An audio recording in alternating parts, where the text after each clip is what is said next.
नमस्कार। PP news line के prime time में आप सबका स्वागत। मैं हूं रजनी अनुभव। आइए सबसे पहले नजर डालते हैं आज दिन भर की प्रमुख सुर्खियों पर। अब समाचार विस्तार से। पाकिस्तान ने एक बार फिर अपनी नापाक हरकत को दोहराते हुए जिला पुंछ में नियंत्रण रेखा से सटे तरकुंडी और बालाकोट सेक्टर में सीजफायर का उल्लंघन किया। पाकिस्तानी सैनिकों ने शुक्रवार शनिवार की मध्य रात्रि को भारतीय चौकियों को निशाना बनाते हुए मोर्टार दागना शुरू कर दिए। अचानक से ही की गई इस गोलाबारी में एक जवान मोर्टार शैल की चपेट में आने से गंभीर रूप से घायल हो गया। घायल जवान को तुरंत सैन्य अस्पताल ले जाया गया, परंतु जख्मों की ताप ना सहते हुए जवान ने इलाज के दौरान दम तोड़ दिया। शहीद जवान की पहचान सिपाही रोहिन कुमार निवासी पंजाब के तौर पर हुई है।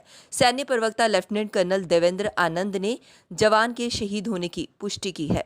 ईद उल अजहा यानी बकरीद पर शुक्रवार को जमकर खरीदारी हुई। सोमवार सुबह 6 बजे तक लगने वाले लॉकडाउन को देखते हुए बाजारों में आम दिनों के मुकाबले अच्छी रौनक रही। बच्चों महिलाओं में ईद की खरीदारी को लेकर खासा उत्साह रहा। लॉकडाउन के चलते इस साल बकरों की खरीदारी भी पिछले कुछ सालों के मुकाबले कम हुई है। बाहरी राज्यों से भेड़ बकरियां लेकर भी लोग इस वर्ष जम्मू नहीं पहुंचे, लेकिन आसपास के क्षेत्रों से भेड़ बकरियों को जम्मू लाया गया। शहर में बकरों के दामों में तेजी देखने को मिली।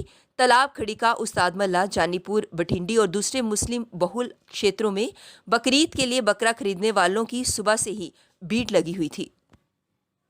जम्मू कश्मीर के पूर्व मुख्यमंत्री और पीपल्स डेमोक्रेटिक पार्टी की अध्यक्ष महबूबा मुफ्ती की नजरबंदी को सार्वजनिक सुरक्षा अधिनियम के तहत 3 महीने के लिए और बढ़ा दिया गया है।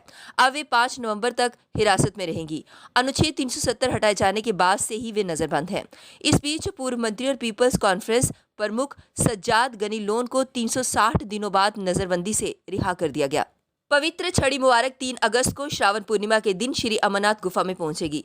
वीडियो संदेश में महंत दीपेंद्र गिरी ने बताया कि वहां सभी धार्मिक अनुष्ठान वैदिक मंत्रों और पूजा अर्चना से संपन्न किए जाएंगे। इसके बाद भगवान आशुतोष से कोरोना संकट से निजात दिलाने की प्रार्थना भी करेंगे। महंत दीपेंद्र गिरी ने वीडियो संदेश में यात्रा की प्राचीन परंपरा और इतिहास से भी अवगत करवाया। उन्होंने कहा कि ये यात्रा करीब 150 साल पुरानी है। कश्मीर में सरकारी सेवा में उत्कृष्ट कार्य और ईमानदारी के लिए स्वतंत्रता दिवस पर अब मुख्यमंत्री गोल्ड मेडल नहीं बल्कि उपराज्यपाल अवार्ड दिया जाएगा। सामान्य प्रशासनिक विभाग ने इस संबंध में शुक्रवार को आदेश जारी कर दिया है। आदेश में सभी प्रशासनिक सचिवों से कहा गया है कि इस सम्मान के लिए वह 7 अगस्त तक अधिकारियों या कर्मचारियों के नाम भेज दें। इनमें कर्मचारी या अधिकारी से संबंधित सभी आवश्यक जानकारियां होनी चाहिए। आदेश में कहा गया है कि सरकार ने जनसेवा में उत्कृष्ट कार्य ईमानदारी के लिए दिए जाने वाले मुख्यमंत्री गोल्ड मेडल का नाम बदलकर अब उपराज्यपाल अवार्ड रख दिया है। देश में कोरोना संक्रमण के नए मामलों ने एक बार फिर नया रिकॉर्ड बनाया है। देश में मृतकों का आंकड़ा 36,000 को पार कर गया है। देश में पहली बार शनिवार को कोरोना के 57,117 नए मामले सामने आए हैं।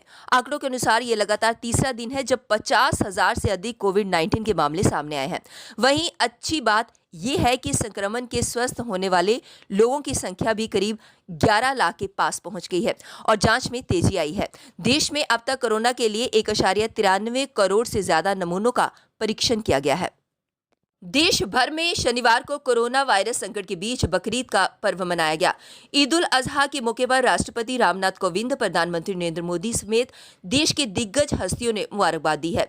राष्ट्रपति ने जहां अपने संदेश में इस त्योहार का महत्व समझाते हुए सभी से कोविड-19 की रोकथाम के लिए गाइडलाइंस का पालन करने की अपील की, वहीं प्रधानमंत्री ने दुआ मांगी कि भाईचारे और दया की भावना और बढ़े। कोरोना वायरस के मद्देनजर दिल्ली की जामा मस्जिद समेत अन्य मस्जिदों में ईद उल अजहा की नमाज सोशल डिस्टेंसिंग के साथ पढ़ी गई। कई जगह लोगों से अपील की गई कि वे अपने घर पर ही नमाज पढ़ें। केंद्रीय मंत्री मुख्तार अब्बास नकवी ने दिल्ली में अपने घर पर ही नमाज अदा की। रक्षाबंधन के मौके पर पीएम नरेंद्र मोदी को पाकिस्तान से उनकी बहन कमर मोहसिन शेख ने राखी भेजी है। मूल रूप से कराची की रहने वाली कमर 24 साल से मोदी को राखी बांधती आ रही हैं, लेकिन इस बार महामारी के कारण वह ऐसा नहीं कर पाएंगी। राखी के अलावा कमर मोहसिन शेख ने प्रधानमंत्री मोदी के लिए एक कविता नुमा पत्र भी भेजा है, जिसमें वो लिखती हैं कि कोरोना के इस दौर में वो सबसे पहले अपने भाई की सलामती की दुआ मांगती हैं। हमें बुरा नहीं मानना चाहिए, अगर संभव होता तो मोदी जी मुझे जरूर बुलाते। मैंने कोरियर में राखी के साथ एक खत भी भेजा है। मैं उनकी लंबी उम्र की दुआ करती हूँ। वित्त मंत्री निर्मला सीतारमण ने कहा कि मंत्रालय भारतीय रिजर्व बैंक के साथ लोन मैरिटोरियम को बढ़ाने के लिए बातचीत कर रहा है। लोन मैरिटोरियम की सुविधा 31 अगस्त को समाप्त हो जाएगी। 31 अगस्त के बाद भी ग्राहकों के लिए लोन चुकाने की छूट की अवधि बढ़ सकती है, लेकिन बैंकों की ओर से इसका विरोध किया जा रहा है। वादी में दूसरी बार लोग महामारी के कारण लॉकडाउन में ईद उल जुहा मना रहे हैं। इससे पहले वर्ष 1868 में कश्मीर में प्लेग फैलने पर लोगों ने पूर्ण बंद के बीच ईद मनाई थी। ऐसी ही स्थिति इन दिनों कोरोना संक्रमण के कारण पैदा हुई है। बताया जा रहा है कि वर्ष 1868 में जम्मू कश्मीर में डोगरा प्रशासन ने महामारी पर काबू पाने के लिए पूर्ण बंद किया था। पिछले 18 दिनों से कोरोना संक्रमण से लड़ाई लड़ रहे जम्मू कश्मीर के वरिष्ठ केएस अधिकारी तसद्दुक जिलानी शुक्रवार को जिंदगी की जंग हार गए। वह समाज कल्याण विभाग में सचिव थे। जम्मू कश्मीर में कोरोना संक्रमण के कारण किसी नौकरशाह की ये पहली मौत है। इसी के साथ प्रदेश में शुक्रवार को पुलिस सब इंस्पेक्टर व जम्मू में 2 महिलाओं सहित कुल 18 मरीजों की मौत हो गई। प्रदेश में कोरोना संक्रमितों का मौत का आंकड़ा 378 पहुंच गया है।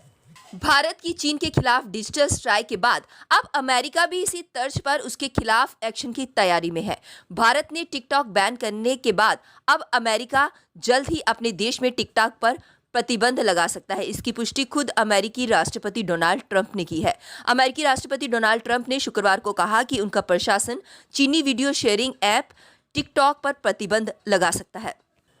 उत्तरी कश्मीर के सीमांत जिले कुपवाड़ा में माछिल सेक्टर में सेना ने शुक्रवार को घुसपैठ की कोशिश को नाकाम कर दिया।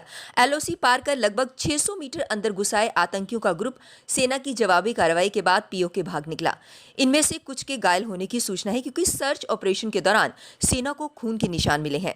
इस दौरान इलाके से 3 AK rifle, 1 sniper rifle, 8 grenade, अन्य हथियार और विस्फोटक मिला है। इसके अलावा आपत्तिजनक सामग्री भी बरामद हुई है। पीपी न्यूज लाइन के प्राइम टाइम के आज के इस अंक में बस इतना ही। मुझे और मेरी पूरी टीम को दीजिए इजाजत और आप देखते रहिए पीपी न्यूज लाइन। नमस्कार। जम्मू में आई टेस्टिंग की साइंटिफिक और मॉडर्न टेक्नोलॉजी के लिए हमेशा याद रखें जेम ऑप्टिशियंस, जहां पर रखा जाता है आपकी हर जरूरत का ख्याल। Gem opticians with the facility of eye exercise, A scan, biometry, pachymetry और ऑटोमेटेड फील्ड एनालाइजर। और हाँ, हमारे यहाँ बढ़िया क्वालिटी के ब्रांडेड स्पेक्टिकल्स, सनग्लासेस और कॉन्टेक्ट लेंसेज मिलते हैं। आपका भरोसेमंद एक ही नाम, Gem opticians, Gandhinagar. Gem opticians, Nai Basti. Gem opticians, Amphalla. Gem opticians, Trikuta नगर।